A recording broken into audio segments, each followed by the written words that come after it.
Hello good morning student. जैसा कि बेटा आज आपका टेस्ट हुआ और टेस्ट हमारा जो ऑर्गेनिज्म एंड पॉपुलेशन के टॉपिक का रहा। और इस चैप्टर में आपको मैंने पहले भी बात कहा था कि ये चैप्टर हमारा कंप्लीट थ्योरेटिकल बेस्ड चैप्टर है और इसमें इंपॉर्टेंट टर्म को अगर आपने याद रख लिया तो डेफिनेटली आपके टेस्ट या एमसीक्यू अच्छे से सॉल्व होंगे। तो चलिए आज हम लोग कुछ इंपॉर्टेंट क्वेश्चन के सॉल्यूशन को देखते हैं। साथ ही साथ आपको जो सॉल्यूशन मिलेगा उसमें भी कुछ क्वेश्चन के डिस्क्रिप्शन मिले हुए होंगे। तो जो थोड़े से टिपिकल या जो इंपॉर्टेंट क्वेश्चन है उसका फटाफट डिस्कशन हम लोग करते हैं ताकि आपको सॉल्यूशन के रूप में आपको क्लियरिटी मिल जाए। चलिए हम लोग आते हैं क्वेश्चन नंबर 91। आपको अच्छे से पता है 91 में जब कान और ये सब की जो साइज छोटी होती है किसी कोल्डर एरिया में तो उसको एलन रूल कहते हैं यानी एलन लॉ कहते हैं। 92 में देखिए जो के है, के इंडिकेट करता है कैरिंग कैपेसिटी को, ये मैंने पढ़ाया आपको, क्लियर होगा। फिर 93 में देखिए Quercus species are dominant component of, तो क्वार्कस स्पीसीज जो होते हैं या जिम्नोस्पर्म से रिलेटेड है। तो ये 93 में आप देखो ये किसमें आते हैं तो टेम्परेट कोनिफेरस फॉरेस्ट के हैं। टेम्परेट कोनिफेरस फॉरेस्ट, तो जहाँ टेम्परेट यानी कि टेम्परेचर जहां पे, टेम्परेट का मतलब ऐसा नहीं कि टेम्परेचर जहां जाओ बहुत ज्यादा हो, ठीक है। तो जहां पे टेम्परेचर जैसे जर्मनी ये सब जो एरिया हुआ कनाडा वहां पे टेम्परेट रीजन होते हैं तो वहां पे टेम्परेट कोनिफेरस फॉरेस्ट होते हैं। ओके 94 में आइए क्या कहता है हमारा, refer to the given flow chart individual population. तो इंडिविजुअल पॉपुलेशन के बाद कम्युनिटी आती है। 95 read the given a statement and select the correct option. Cow in India and kangaroo in Australia are ecological equivalent. A statement to the organism having similar needs in different geographical region are known as ecological equivalent.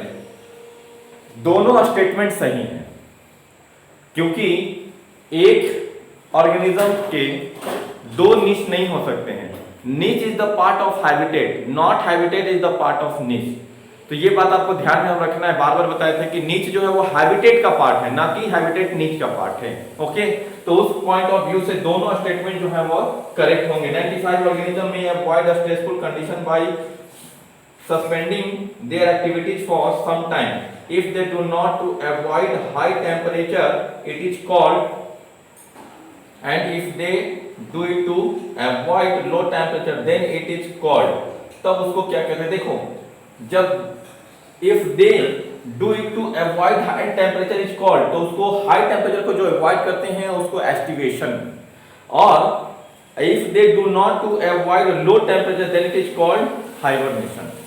तो aestivation खास करके fish वगैरह में जो होते हैं वो दिखाते हैं, और हाइबरनेशन जो फ्रॉग या और सब जो किसी छोटे गुफे मान बना के या बिल बना के रहते हैं वो सब दिखाते हैं, तो उसको हाइबरनेशन कहते हैं। ओके फिर आइए which of the following is an incorrect match. Incorrect match में कौन सा है, bacteria thick wall resting spore होता है, बियर हाइबरनेशन में जाता है, यस। इवन पोल बियर जो होते हैं वो हाइबरनेशन में जाते हैं, ठीक है, जब बहुत ज्यादा सर्दी पड़ती है तो उस समय पे। And zoo plankton diapause and lizard aestivation, lizard में एस्टिवेशन नहीं होता है, तो ये इनकरेक्ट मैच है 97 का। ओके 97 में एस्टिवेशन जनरली हमें फिश वगैरह में देखने को मिलता है। ओके और लिजार्ड में एस्टिवेशन नहीं होता है, तो लिजार्ड का ये गलत हो जाएगा। 98 में आइए following are adaptation in organism according to environmental condition, find the correct one। Find the correct one। In humans the metabolic reaction occur at optimum level at 37 degrees Celsius। Archaebacteria bacteria are found in hot spring and deep sea hydrothermal vent। Desert ये क्या कह रहा है कि find incorrect one। चलिए starting में चलते हैं, human metabolic reaction occurs at, तो 37 डिग्री ये सही है। Archaebacteria are found in hot spring, और ऐसी बात है दो तरह के bacteria, archaebacteria and two bacteria जो जनरली इस एनवायरनमेंट में देखते हैं। और आर्कीबैक्टीरिया जो है मोस्ट प्रिमिटिव यानी कि बर्फ के अंदर भी मिलेंगे और साथ ही साथ हॉट स्प्रिंग में भी मिलते हैं, यानी 100 डिग्री सेल्सियस टेम्परेचर पे भी मिल सकते हैं, तो वो आर्कीबैक्टीरिया हैं। तो सेकंड स्टेटमेंट सही है, C desert lizard basking in sunlight when temperature drop below the comfort zone. Sorry, following statement है ये 98 में, C desert lizard are physiologically adapted to deal with high temperature, ऐसा कुछ नहीं है। Okay, some desert animals are fossorial to avoid sun heat, तो D option भी सही है। यहाँ पर सी ऑप्शन जो है वो इनकरेक्ट में आएगा। ओके, जब टेम्परेचर लो होता है तो वो सन बास करते हैं, और जब टेम्परेचर उनके बॉडी में लगेगा कि ज्यादा हो गया है तो वो शेड एरिया में चले जाएंगे। यहाँ पे क्या कर रहा है कि desert lizard are physiologically adapted to deal with high temperature, नहीं, डील विथ हाई टेम्परेचर का मतलब कितना भी टेम्परेचर बढ़ेगा वो आसानी से सर्वाइव कर लेंगे, ऐसा नहीं है। टेम्परेचर जब बॉडी का ज्यादा होता है तो वो शेड एरिया में चले जाते हैं, टेम्परेचर कम होता है तो सन के सामने सन बास्क उसको कहते हैं, वो करते हैं, तो ऐसा नहीं है। तो ये सी ऑप्शन गलत है। 99 आइए, behavioural means to cope with environmental variation include, यानी कि ये 99 आसान है, ये कर सकते हैं। अब 100 में आइए, टू इंसेक्ट स्पीसीज, ये ग्राफ जो है आपका दिया हुआ है grown alone and grown together, species A और स्पीसीज बी का, ठीक है, और नंबर ऑफ इंडिविजुअल एक तरफ है 0 से लेके 400 तक गया है। ए स्पीसीज का ग्राफ जो है वो लगभग 350 के आसपास है, और बी स्पीसीज का ग्राफ जो है वो 100 के आसपास है, और कह रहा है based on this result two species should be classified as, तो दो स्पीसीज ग्रोन एलोन और ग्रोन टुगेदर, तो एलोन वाले का ग्राफ अगर टुगेदर है तो टुगेदर वाले में 350 गया है लेकिन ब्लैक से जो ग्राफ है वो कितना है, 100 के आसपास है। यानी कि जब म्यूचुअलिज्म होता है तो ग्रो आसानी से ऊपर तेज होता है, लेकिन अकेला ग्रो अगर कर रहा है तो वो ग्राफ काफी नीचे है। कंपैरिजन करके देखिए स्पीसीज ए और स्पीसीज बी में, जो ब्लैक डार्क कलर है वो क्या कर रहा है, ग्रोन एलोन, और जो क्रॉस करके दिया है वो क्या कर रहा है, वो ग्रो टुगेदर, दैट मींस कि जब साथ में वो रहते हैं, यानी किसी के साथ म्यूचुअलिज्म करते हैं। तो यहाँ पे ये जो ग्राफ है देखिए क्या क्या दिया है, competition, mutualism, predator and pathogen and commensalist, दो ही ऑप्शन इसका हो सकता है। यहां पर क्वेश्चन नंबर 100 के दो ही चीज हो सकते हैं, या तो म्यूचुअलिज्म और या फिर प्रोटो कॉपरेशन। तो यहां पर प्रोटो कॉपरेशन तो दिया नहीं क्योंकि दोनों में बोथ आर बेनिफिटेड, ये दोनों में होता है, तो ये नहीं ऑप्शन दिया है, तो ऑब्वियस सी बात है म्यूचुअलिज्म होगा। कंपटीशन में एक को फायदा एक को नुकसान, ये दोनों को नुकसान, ऐसा नहीं है। तो ये ऑप्शन के हिसाब से जो ग्राफ दिया है उसके बेसिस पर 100 का बी हो जाएगा। 101 भी आसानी से बना सकते हैं आप। 101 के बाद में आइए आप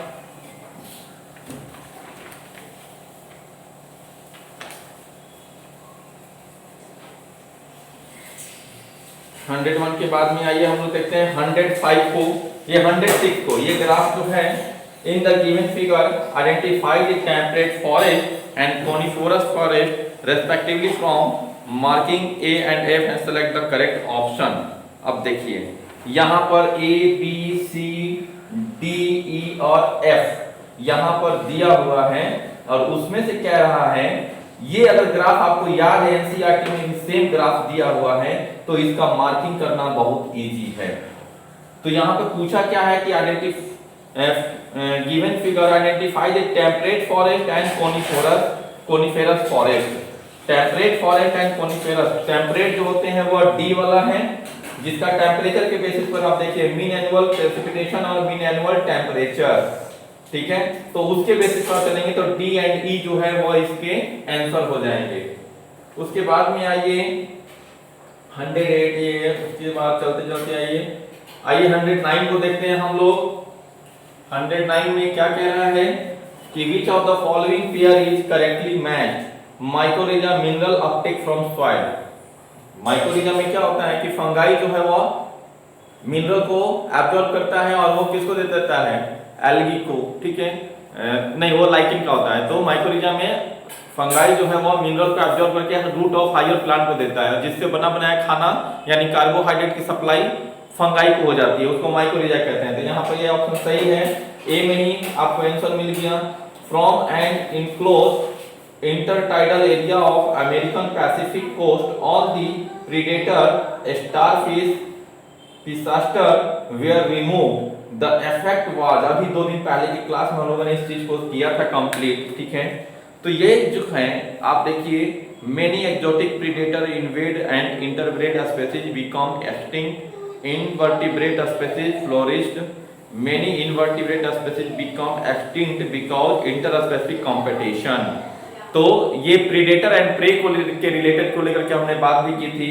तो many invertebrate species become extinct because interspecies competition की वजह से। ओके, आइए 111 एक ग्राफ फिर से आया है यहाँ पर और हमें देखना है, एक ग्राफ है, नीचे water millilitre per day they रहा है, ये पॉपुलेशन है एक इंडिविजुअल का दिया है, और इधर root weight milligram leaf area centimetre में है, रूट का वेट और लीफ का एरिया सेंटीमीटर में दिया हुआ है। और जैसे जैसे बढ़ता है तो क्या होता है, तो कह रहा है to determine the effect of intraspecific competition on the growth of sampling of eucalyptus diets, an experiment was designed in which 2 set of pots were used. In the first set only 1 sampling was planted per pot and in the other set 16 sampling were planted per pot to check for the effect of intra-specific competition on allocation of resources. A decreasing amount of water was added to each set.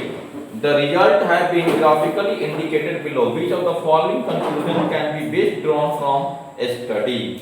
देखिए यहाँ पर ये जो graph आपको यहाँ पर जो दिख रहा है, इस ग्राफ के अकॉर्डिंगली आप चलेंगे तो more resources are allocated to the root during low water coordination. नहीं, competition for water among individual of a population cause more root growth as compare to individuals who are growing alone. Obvious सी बात है कि जब कोई एक रहेगा तो वह कम ग्रो करेगा, लेकिन कंपटीशन अगर है तो वो ग्रो ज्यादा करेगा। जैसे जैसे वाटर की ये बढ़ रही है वैसे वैसे आप देखो कि ग्राफ ऊपर की ओर, ये जो रिलेशन इंडिविजुअल और पॉपुलेशन का है, तो इंडिविजुअल का जो नीचे वाला जो ग्राफ है, इंडिविजुअल का 6 पॉइंट पे आके रुका है, जबकि पॉपुलेशन का अगर चलते हैं तो 8 के ऊपर यानी 9 तक चला गया है।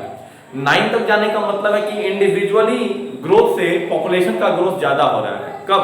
वाटर के लेवल को बढ़ाने पे। तो वो क्या शो कर रहा था, competition for water among individual of a population cause more root growth. तो रूट का ग्रोथ पॉपुलेशन में ज्यादा होगा एज कंपेयर टू इंडिविजुअल। तो ये ऑप्शन सही हो जाएगा। विच of the following option is correct? तो स्टेनोथर्मल ऑर्गेनिज्म और यूरिथर्मल ऑर्गेनिज्म, ठीक है, फ्रॉग, लिजार्ड, फ्रॉग मैन, ये बी ऑप्शन ठीक है। उसके बाद आ जाइए आप, competition can be best defined as reduction of fitness of one species.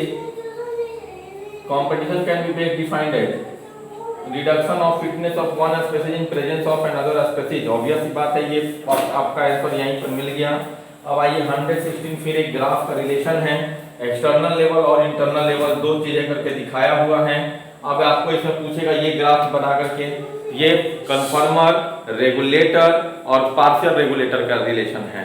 तो ए जो है वो यानी फर्स्ट जो है वो कन्फर्मर का जो स्टेट जाता है, इस तरह से हम आपको बता चुके हैं, ये इस तरह से, ये इस तरह से, और दूसरा जो है वो इस तरह से, ऐसे। तो दिस इज कन्फर्मर, ये कन्फर्मर, रेगुलेटर और पार्शियल रेगुलेटर होते हैं, ठीक है। आइए क्वेश्चन यहाँ तक होने के बाद में 118 क्वेश्चन को हम लोग देखते हैं। तो ये क्वेश्चन क्या कहता है हमारा कि at which latitude heat gain through insulation approximately equal heat loss through terrestrial radiation. तो at which latitude heat gain through isolation approximately equal heat loss through terrestrial radiation. तो 4 टेरेस्ट्रियल रेडिएशन के लिए अगर चलेंगे आप इसके हिसाब से, तो आपको लैटिट्यूडनल हमने अर्थ को लेकर के दिखाया था कि पोल और पोल के बीच में 23.5 यानी 23.5 डिग्री लैटिट्यूडनल एक्सिस जो है उसके तरफ बढ़ते हैं। तो यहाँ पर at which latitude heat gain through insulation approximately equal heat loss through terrestrial radiation, जितना आता है उतना रेडिएशन जो है इंसुलेशन अप्रोक्सीमेटली इक्वल हो जाते हैं। तो वो क्या है, तो 40 डिग्री नॉर्थ एंड साउथ पे, चाहे नॉर्थ जाएंगे चाहे साउथ पे आएंगे, 40 डिग्री पे वो इक्वल होते हैं। आई थिंक ये आपको क्वेश्चन शायद नहीं समझ में आ रहा होगा, और ये क्वेश्चन थोड़ा अलग है भी, ठीक है ना, बट आप ये अभी आगे के इकोलॉजिकल पॉइंट ऑफ व्यू में, यानी इकोसिस्टम में भी अभी आपको ये आगे आएगा। ये जो हम इस तरह से जो है, अभी आपको लग रहा है कि ये नहीं है, हमने यहाँ पर ये क्या बताया था, इक्वेटर प्लेट बताया था, और ये इस तरह से, और इस तरह से अर्थ पे। तो ये हो गया पोल, इधर भी हो गया हमारा पोल, ये हो गया इक्वेटर, और ये हमारा ऊपर का जो है तो नॉर्थ पोल, और नीचे का है साउथ पोल। तो और इस तरह से हमने दिखाया था जैसे जैसे, तो कहते हैं कि जो 40 डिग्री एंगल पे जब आते हैं अर्थ के एक्सिस से, लैटिट्यूडनल एक्सिस 40 डिग्री पे, तो रेडिएशनल जो आइसोलेशन है वो अप्रोक्सीमेटली इक्वल हो जाते हैं। इसीलिए अभी आपको हो सकता है कंफ्यूजन हो जाए इसमें, बट डोंट बी। अब आइए यहाँ पर next question 123। In laboratory experiment two species of the protist paramecium, in laboratory experiment two species of the protist paramecium, यहाँ पर दो ग्राफ दिया है पैरामेसियम का, species 1 and 2 were grown alone and in the presence of the other species. The following graphs show growth of species 1 and species 2 both alone and when in mixed culture with the other species. देखिए, एक species 1 का graph दिया है, दूसरा species 2 का graph दिया है। दोनों ग्राफ में डिफरेंस क्या है, एलोन वाले में और विथ स्पेसीज 2 दोनों में गैप है, लेकिन स्पेसीज जो सेकंड ग्राफ है स्पेसीज 2 में, और मतलब एलोन और विथ स्पेसीज 1 में काफी कम गैप है। तो ये क्या दिखाता है, ये जो है आपको पूरा का देखिए, competitive exclusion occurred in these experiment. Both species are affected by interspecific competition, but species 1 is affected less. Species 1 is species 1 किधर है, is species 1 is affected less, एक ये option. Both species are affected by interspecific competition, but species 2 is affected less. Okay, यहाँ पर C option इसके जो है वो सही हो जाएंगे, क्योंकि दोनों जो है वो both species are affected by interspecific competition में दो आया था, इंट्रास्पेसिफिक और इंटरस्पेसिफिक। तो ये दो तरह के कंपटीशन हम लोग वहां पर डिस्कस किए थे, उसके हिसाब से यहाँ पर पॉइंट सी जो होंगे क्वेश्चन नंबर 123 के राइट हो जाएंगे। उसके बाद आइए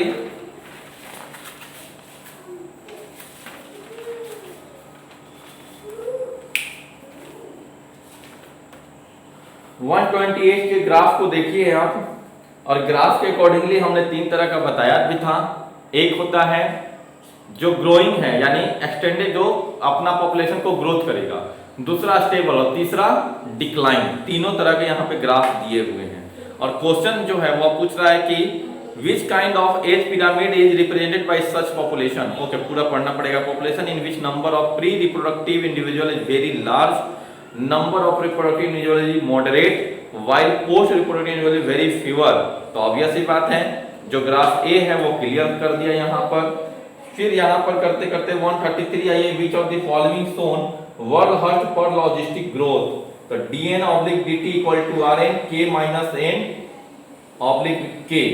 तो ये फर्स्ट जो है वो वर्ल्ड हर्स्ट, इसी को हम लोग लिखवाए थे, यानी दो तरह के ग्रोथ मॉडल आए थे। एक आया था एक्सपोनेंशियल ग्रोथ मॉडल और दूसरा था लॉजिस्टिक। लॉजिस्टिक ग्रोथ मॉडल में ही ये चीज आया था आपका, कौन सा, dn by dt equal to rn into bracket k minus n oblique k।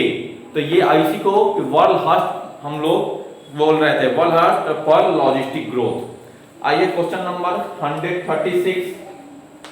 The density of a population in a given habitat during a given period fluctuate due to change in certain basic process. On this basis, fill up boxes A and B in the given flow chart with correct option. तो A और population density N और फिर इधर B, और पूछ देगा B और A आपको बताया था मैंने, पॉपुलेशन डेंसिटी यानी एन इक्वल टू यहाँ पर जो बर्थ है इधर की ओर और इसमें से माइनस करना था डेथ को, इधर हो गया आई से इमिग्रेशन और इधर माइनस होना था एमिग्रेशन। ठीक है, तो उसके बेसिस पर पूछ रहा है ए और बी के बारे में, तो क्या हो जाएगा ए एंड बी। ए जो है वो नेटलिटी और बी जो है मोर्टालिटी है, और ए एंड बी और B immigration and B emigration. Okay, तो दोनों हो जाएंगे बोथ, क्योंकि ये प्लस है ये माइनस है, ये प्लस है और ये माइनस है। तो फटाक से आप आंसर ये ना लगाना कि सिर्फ नेटलिटी एंड मोर्टालिटी, ऐसा कोई जरूरी नहीं है कि यहाँ पर इस साइड राइट और लेफ्ट साइड से मतलब है। हम इसको आई को इधर भी दिखा सकते हैं और इसको इधर दिखा सकते हैं, और यहाँ पर बर्थ दिखा दिए और यहाँ पर हम ये डेथ दिखा दिए, मोर्टालिटी दिखा दिए, ऐसे भी दिखा सकते हैं। तो पॉपुलेशन में ऐड होने वाला ये एरो इधर की ओर होगा, ये देखो ये भी प्लस है ये भी प्लस है, दोनों का एरो इन की तरफ आ रहा है, और माइनस होने वाला का एरो उससे बाहर की ओर होगा, तो ये भी बाहर की ओर ये भी बाहर की ओर। तो ये आपको कंफ्यूज करने के लिए क्वेश्चन डाला हुआ है बहुत इजी क्वेश्चन। ओके, नेक्स्ट आइए चलते हैं हम लोग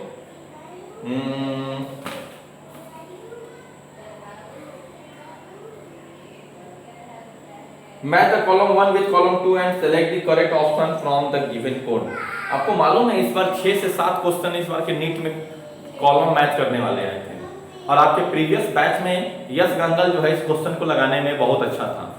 सबसे fast match the column question को सटीकली लगाने में उसका मतलब स्ट्राइकिंग रेट सबसे पूरे बैच में सबसे अच्छा था। नो डाउट आपके जो सीनियर बैच हैं उसमें 651 मार्क्स आ रहे हैं, और वो ऋग्वेद सुकाले का नो डाउट उसने बहुत अच्छा मेहनत किया है, और स्टार्टिंग में कोई एक्सपेक्ट नहीं कर सकता था कि इस बच्चे का इतना मार्क्स आएगा, लेकिन ये जो मार्क्स है उसके 2 साल कंप्लीट उसके मेहनत का नतीजा है।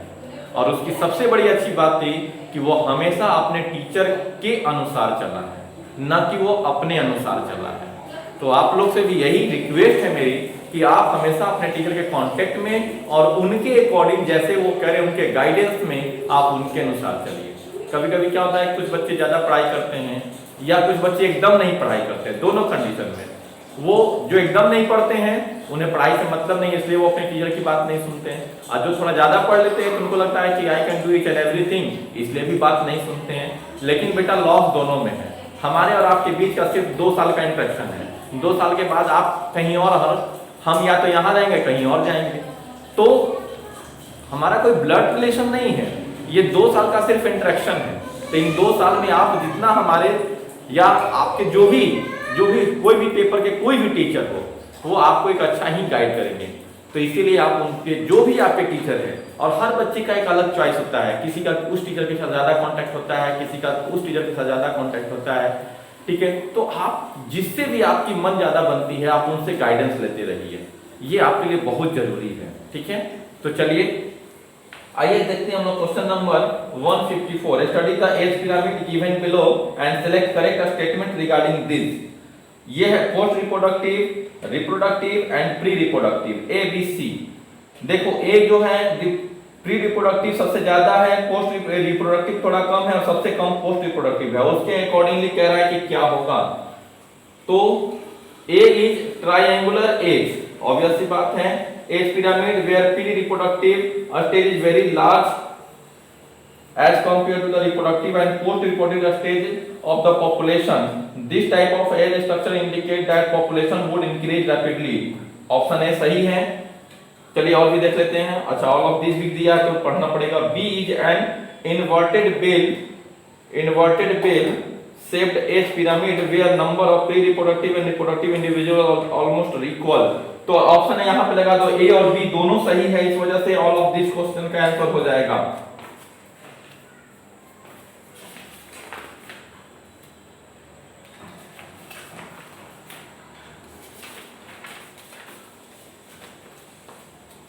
आइए 156, the growth curve of population is shown in the graph. The growth curve जो है पॉपुलेशन का ग्राफ में जो दिख रहा है उसके अकॉर्डिंग टाइम और पॉपुलेशन डेंसिटी MNOP, ठीक है, यानी इस तरह से जो ग्राफ है, और तो ये हो गया MNO और इधर P। ओके, इधर क्या है बेटा, तो इधर टाइम है और इधर पॉपुलेशन डेंसिटी यानी N दिया हुआ है। ठीक है, अब the environmental resistance will be maximum at, environmental क्या कह रहा है, रेसिस्टेंस विल बी मैक्सिमम, यानी किस सिचुएशन में एनवायरमेंटल रेसिस्टेंस सबसे ज्यादा है। ऑब्वियस सी बात है कि पॉपुलेशन डेंसिटी जिस पॉइंट पे सबसे ज्यादा है, एनवायरमेंटल रेसिस्टेंस, रेसिस्टेंस मतलब उस एनवायरमेंट को टॉलरेट करने की टेंडेंसी हम में सबसे ज्यादा है। तो पॉइंट ये जो P है, यहां पर एनवायरमेंटल रेसिस्टेंस सबसे ज्यादा होगी। जितना पॉपुलेशन जिस एनवायरमेंट में ज्यादा बढ़ा है, मतलब कि उसकी टॉलरेंस पावर उस पॉपुलेशन की उस एनवायरमेंट के लिए ज्यादा है। तो मैक्सिमम पॉइंट P है। कैसे, पॉपुलेशन डेंसिटी का हाईएस्ट पीक क्या है, P है, और टाइम यहाँ पर, तो इस टाइम पे यहाँ पर ये सबसे पीक पॉइंट है, यानी कि पॉपुलेशन का जो ग्रोथ सबसे ज्यादा है, यानी कि यहाँ पर एनवायरमेंटल रेसिस्टेंस क्या है, यहाँ पर सबसे हाई है। ओके, अब आइए identify A, B and C in the ecological hierarchy.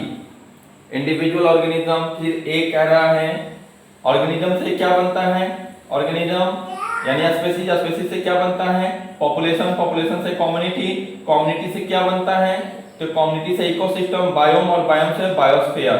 तो यहाँ पर A, B, C, A में आ जाएगा आपका पॉपुलेशन, B में तो ऑप्शन C क्लियर हो गया।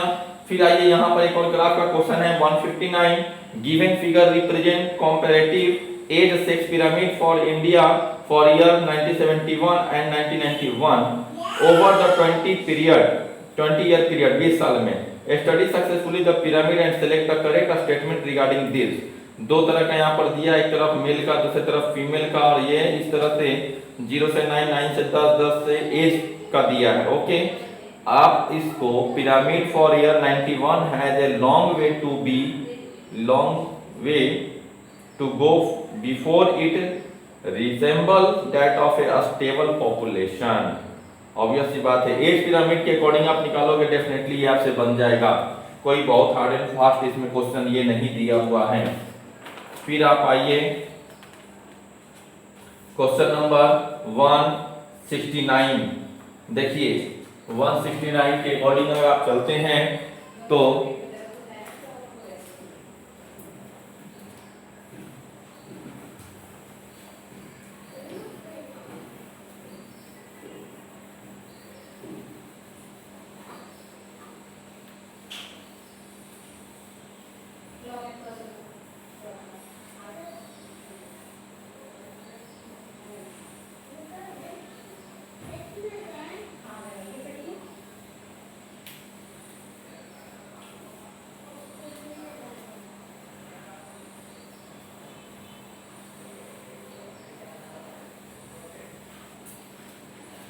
चलिए आइए यहाँ पर क्वेश्चन देखते हैं हम लोग।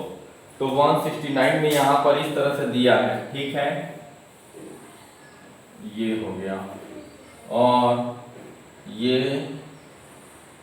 यहाँ पर हाई है, यहाँ पर फिर हाई है, और यहाँ पर फिर हाई दिखाया है। ओके, और ये हो गया है स्ट्रेस, डिस्टरबेंस,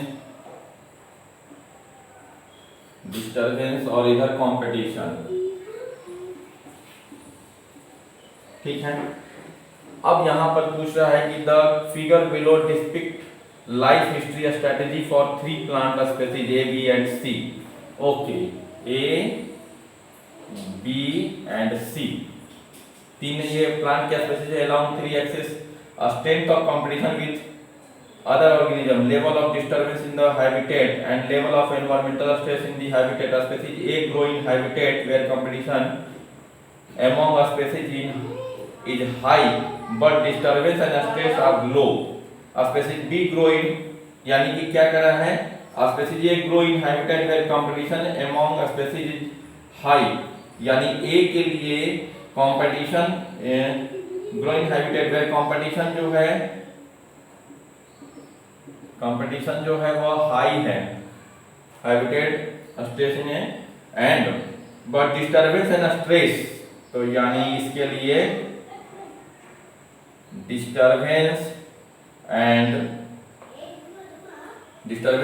स्ट्रेस, इसके लिए स्ट्रेस क्या है, ये डिस्टर्बेंस भी लो है और स्ट्रेस भी लो है। अब आइए स्पेसीज ए और ये हो गया स्पेसीज बी का, बट विथ लो, यानी species B grow in habitat with high environmental stress, high stress जो है यानी ई स्पेसीज बी का, अब इसका स्ट्रेस क्या हो गया है, हाई है, ठीक है, environmental stress high, but with low in inter species competition, और कंपटीशन इसका क्या है, कंपटीशन लो है। और अब देखिए स्पेसीज सी का, C grow in highly disturbance habitat with low environmental stress, यानी स्ट्रेस जो है वह हाईली डिस्टर्बेंस, यानी ए का डिस्टर्बेंस सबसे ज्यादा है, डिस्टर्बेंस क्या है, हाई है, और स्ट्रेस लो है, okay, with low environmental stress, which of the statement below is are correct. अब इसके बेसिस पर आपको निकालना है, इस तरह से पहले निकाल लो, इतना लंबा स्टेटमेंट आपको कुछ नहीं करता है, आपके टाइम को बर्बाद करने के लिए होता है कि 1 मिनट में ऐसे क्वेश्चन को कैसे सॉल्व करोगे, समझे। तो दो ही ऑप्शन है, ऐसे क्वेश्चन को सर्कल मार के आगे निकल जाओ कि जब हमारा टाइम रिमेनिंग बचेगा तब हम देख लेंगे इसको, और नहीं अगर आपको लगता है कि हम विद इन द 1 मिनट इस क्वेश्चन को पढ़ के फटाक से कर सकते हैं, इतना करने में तो हमारा 1 मिनट जाएगा। हमने स्पेसीज ए बी सी लिखा, पहले देखो फटाफट क्या करो, ए बी और सी लिख देंगे, स्पेसीज है। अब एक में दे रहा है कंपटीशन हाई है तो दोनों लो है, यानी अब दिमाग वहां पे लगा लो कि एक में कंपटीशन को हाई किया है, दूसरे में स्ट्रेस को हाई किया है, तीसरे में डिस्टर्बेंस को हाई किया है, तो बचा हुआ पार्ट क्या है, वो लो है। अब उसके बेसिस पर देखो ऑप्शन यहाँ पर 3, ये काम आप 30 से 40 सेकंड में कर सकते हैं। अब आइए यहाँ पर characteristics of A type plant are faster growth rate and short life lives. Desert annual plants are C type species. They have rapid growth and produce large amount of seed in a short time after rain. Most plants belonging to C type species would be herbaceous, while A type and B type species are likely to be tree or shrub. अब आप answer C को लगा सकते हैं, none of the above। क्यों? क्योंकि सी एक ऐसा ऑप्शन है जिसमें ए बी एंड सी तीनों के बारे में डिस्कस किया है, लेकिन ऑप्शन ए और बी जो है उसमें सिर्फ क्या किया है, सिर्फ किसी एक के बारे में डिस्कस किया है। तो ऐसे ऑप्शन में पहले देखो कि जिसमें तीनों के बारे में डिस्कस है वो सही है कि नहीं, अगर सही है तक से टिक मार के आगे बढ़िए। अब आइए क्वेश्चन नंबर हम लोग देखते हैं यहाँ पर सीधा 178, क्योंकि ये सब क्वेश्चन आप करके कर सकते हैं। गॉस हाइपोथेसिस ही आपको पता है, गॉस साहब ने एक एक्सपेरिमेंट किया था। अब आइए question number 178, refer the given table that summarise the interaction between two organism A and organism 2, identify the type of interaction A B and C and select the correct answer. A can be either predation और parasitism, ठीक है। यहाँ पर ये इस तरह से देखिए, इसको देखते हैं हम लोग,